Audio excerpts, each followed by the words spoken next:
किया बेटी को खिदेल जन्म विधाता, सामा भेली बन के चिरैया गे माई, सामा भेली बन के चिरैया गे माई।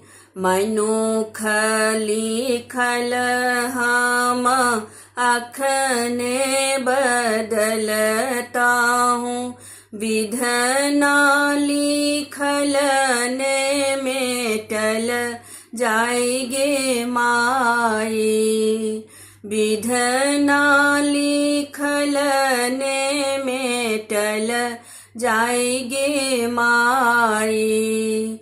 सामा भेली बन के चिरैया गे माई, बाबा के हवेली छूटे संग के सहेली, दुनू आँखी झहरैये लोर गे माई, दुनू आँखी झहरैये लोर गे माई।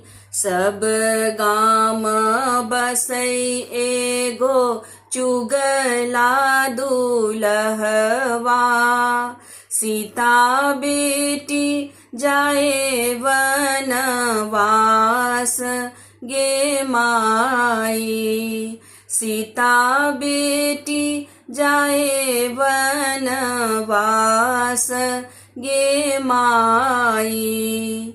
सामा भेली बन के चिरैया गे माई, चली सूरज जन रखी हमर मन, सामा भोग अब ससराप गे माई, सामा भोग अब ससराप गे माई।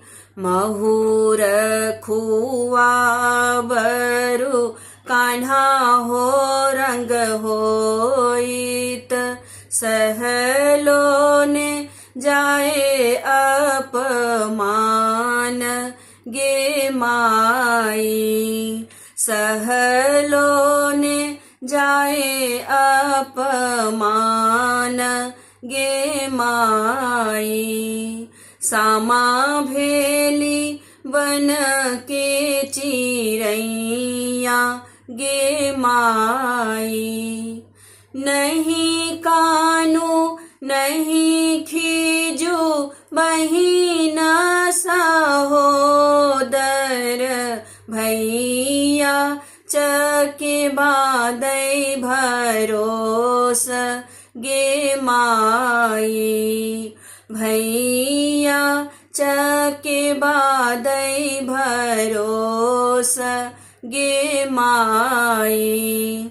मिटत कलंक के दागदाई सामा, जग भरी होयत सम्मान गे माई, जग भरी होयत सम्मान गे माई।